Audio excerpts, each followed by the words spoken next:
Hi friends, welcome to my channel. ഇന്ന് നമുക്ക് പാലൊന്നും പിരിക്കാതെ തന്നെ എളുപ്പത്തിൽ എങ്ങനെ രസമലൈ ഉണ്ടാക്കാൻ നോക്കാം.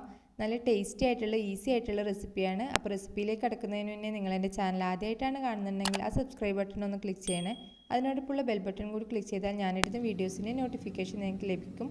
അപ്പോൾ നമുക്ക് ആദ്യം റബ്ഡി തയ്യാറാക്കാം. അതിനായി ഞാനിവിടെ 1 ലിറ്ററോളം പാലെടുത്തിട്ടുണ്ട്.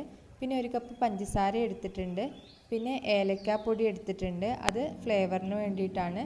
പിന്നെ കുറച്ച് നട്ട്സ് എടുത്തിട്ടുണ്ട്. ഞാനിവിടെ ബദാമും പിസ്തയാണ് എടുത്തിട്ടുള്ളത്. പിന്നെ നിങ്ങൾക്ക് വേണമെന്നുണ്ടെങ്കിൽ സഫ്രോണൊക്കെ ചേർക്കാം കേട്ടോ, ഒരു ടേസ്റ്റിനും ഒരു ഫ്ലേവറിനും കളറിനൊക്കെ വേണ്ടിയിട്ട്.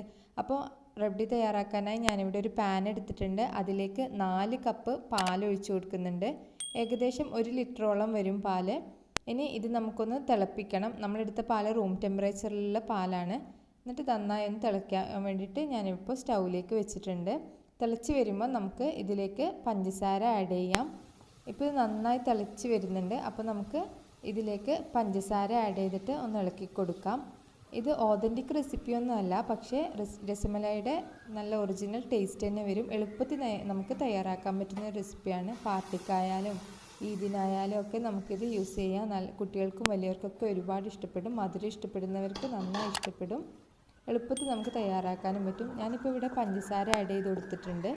നമുക്കിതൊന്ന് ഇളക്കി കൊടുക്കാം. അതിനുശേഷം നമുക്കിങ്ങനെ ഒന്ന് താഴെ അടിക്കൊന്നും പിടിക്കാതെ ഇടയ്ക്കിടയ്ക്ക് ഇളക്കി കൊടുക്കണം. സൈഡിൽ വരുന്ന പാടയൊക്കെ നമുക്ക് ഇളക്കി പാലിലേക്ക് തന്നെ യോജിപ്പിച്ച് കൊടുക്കണം. ഇതിപ്പം പാലിങ്ങനെ നന്നായി തിളച്ച് വരാൻ പോകുന്നുണ്ട്.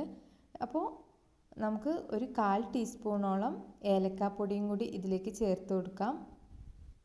എന്നിട്ട് വീണ്ടും ഒന്ന് തിളപ്പിക്കുക. ഇപ്പോൾ ഒക്കെ നമ്മുടെ ഫ്ലെയിം ലോയിലാണ്. അതിനുശേഷം നമ്മൾ നേരത്തെ എടുത്തു വെച്ച നട്ട്സ് പൗഡറാക്കിയിട്ട് ഇതിൽ ആഡ് ചെയ്ത് കൊടുക്കുന്നുണ്ട്. നിങ്ങൾക്ക് വേണമെങ്കിൽ ക്രഷ് ചെയ്തിട്ടും ചെയ്യാം. ഇനി അതൊന്ന് തിളച്ച് കുറുകി വരുമ്പോഴത്തേക്ക് നമുക്ക് രസഗുള തയ്യാറാക്കാം. അതിനായി ഞാനിവിടെ 1 കപ്പ് പാൽപ്പൊടി എടുത്തിട്ടുണ്ട്. പിന്നെ 1 ടേബിൾ സ്പൂൺ മൈദ എടുത്തിട്ടുണ്ട്. 1 ടേബിൾ സ്പൂൺ ബേക്കിംഗ് പൗഡർ എടുത്തിട്ടുണ്ട്. പിന്നെ ഒരു മുട്ടയും എടുത്തിട്ടുണ്ട്. ഇനി നമുക്ക് ഇതൊന്ന് നന്നായി കുഴച്ചെടുക്കാം. ഞാനിപ്പോൾ ഒരു ബൗൾ എടുത്തിട്ട് പാൽപ്പൊടിയും പിന്നെ ബേക്കിംഗ് പൗഡറും മൈദയും ഏലക്കാപ്പൊടിയും ഒക്കെ ഒന്ന് നന്നായി മിക്സ് ചെയ്യുകയാണ്. അതിനുശേഷം ഇതൊന്ന് നന്നായി മിക്സ് ചെയ്തതിന് ശേഷം നമുക്ക് നേരത്തെ എടുത്ത മുട്ടയൊന്ന് കലക്കിയതിന് ശേഷം ഇതൊന്ന് കുഴച്ചെടുക്കാം. കുറച്ചായിട്ട് ഒഴിച്ചു കൊടുത്ത് ഒന്ന് കുഴച്ചെടുക്കാം.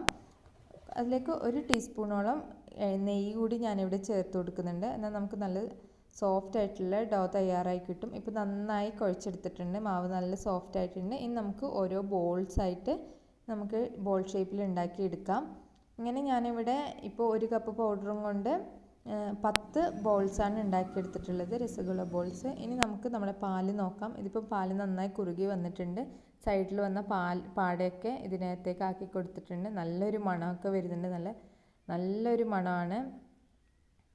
സഫ്രോണൊക്കെ ഇട്ടിട്ടുണ്ടെങ്കിൽ ഒരു കളറും കൂടി ഉണ്ടാവും. എനിക്ക് ഇവിടെ ഇപ്പോൾ സഫ്രോൺ ഇല്ലാത്തതുകൊണ്ട് ഞാനിത് ആഡ് ചെയ്യുന്നില്ല. ഇനി നമുക്ക് നമ്മൾ തയ്യാറാക്കിയ രസഗുളയൊക്കെ ഇതിലേക്ക് ആഡ് ചെയ്ത് കൊടുക്കാം. ഒതൻറ്റിക് റെസിപ്പിയിൽ മുട്ടയൊന്നും ആഡ് ചെയ്യുന്നില്ല കേട്ടോ, പക്ഷേ ഇതൊരു എളുപ്പത്തിലുള്ള റെസിപ്പി ആയതുകൊണ്ട് മുട്ട ഇടുന്നുണ്ട്. എന്നിട്ട് ഇതൊന്ന് 10 മിനിറ്റ് വേവിച്ചെടുക്കാം. ഇപ്പോൾ ഒരു 10 മിനിറ്റ് കഴിഞ്ഞിട്ടുണ്ട്.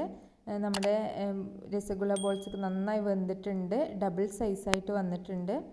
അപ്പോഴത്തേക്ക് നമുക്കിത് ഓഫ് ചെയ്യാം. എന്നിട്ട് ചൂടോടെ വേണമെങ്കിൽ ചൂടോടെ, അല്ലെങ്കിൽ തണുപ്പിച്ചിട്ട് നമുക്കിത് യൂസ് ചെയ്യാം. നല്ല ടേസ്റ്റാണ്, നല്ല സോഫ്റ്റാണ്. എല്ലാവരും ട്രൈ ചെയ്ത് എളുപ്പത്തിൽ ഉണ്ടാക്കാൻ പറ്റും. നമുക്കൊരു പാർട്ടിക്കൊക്കെ ഉപയോഗിക്കാൻ പറ്റും. നല്ല സ്വീറ്റാണ്. ഇതിപ്പോൾ ഞാനൊരു പ്ലേറ്റിലേക്ക് സെർവ് ചെയ്യുകയാണ്. നല്ല ടേസ്റ്റി ആണ്. അപ്പോൾ എല്ലാവരും ട്രൈ ചെയ്ത് നോക്കി അഭിപ്രായം പറയാം. മറ്റൊരു വീഡിയോ ആയിട്ട് വരുന്നത് വരെ bye bye. Thank you for watching.